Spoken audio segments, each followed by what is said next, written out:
रोहा तालुक्यातील आरे बुद्रुक सरपंच राजेंद्र यांनी सांगितले की 40 वर्षांपूर्वी रोहा तालुक्यातील धाटावमध्ये MIDC आली आहे। आमचे पूर्वज हे नदीचे पाणी घरी आणून पित होते। त्यावेळी नदीचे पाणी स्वच्छ होतं, पण MIDC आल्यानंतर नदीचं पाणी प्रदूषित केलं गेलंय। MIDCकडे मागणी केली होती, त्यासाठी पिण्यासाठी पाण्याची मागणी केलेली होती। आता 26 गाव पाणी योजना मंजूर झाली आहे। ह्या योजनेमुळे कामं सुरू आहेत, पण 26 गावात पिण्याच्या पाण्याची मोठी टंचाई आहे। महिला पाण्यासाठी हंडे घेऊन वणवण फिरतायत। कुठल्याही प्रकारची कामं झाली नसताना सुद्धा ठेकेदारांनी 50%हून अधिक देयक काढून मोकळा झालेला आहे। काम कधी केले आणि काम कधी पूर्ण होणार आहे ह्याची सुद्धा माहिती मागण्यात आली आहे। शेकापमध्ये कोणत्या ना कोणत्या प्रकारचा भ्रष्टाचार झालेला नाही ना अशी चौकशीची मागणी सुद्धा केली जाते, असं शेतकरी कामगार पक्षाच्या प्रदेश प्रवक्त्या चित्रलेखा पाटील यांनी म्हटलंय।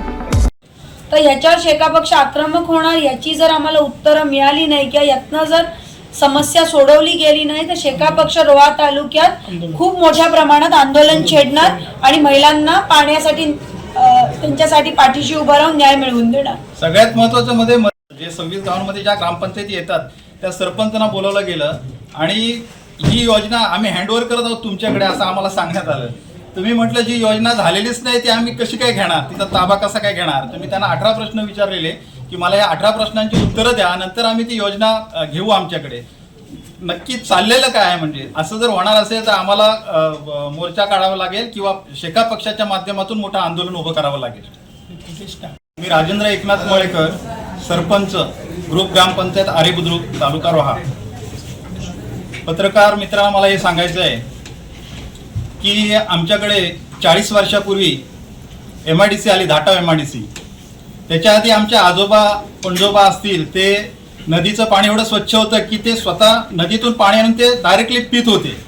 पण MIDC आल्यानंतर आमच्या पूर्ण नदीचं पाणी प्रदूषित केलेलं आहे। त्याच्यामध्ये कुठलीही ट्रीटमेंट न करता पाणी सोडलं जातं, त्यामुळे सगळं पाणी प्रदूषित झालेलं आहे। मासे मरतायत, गुरंढोरं मरतायत।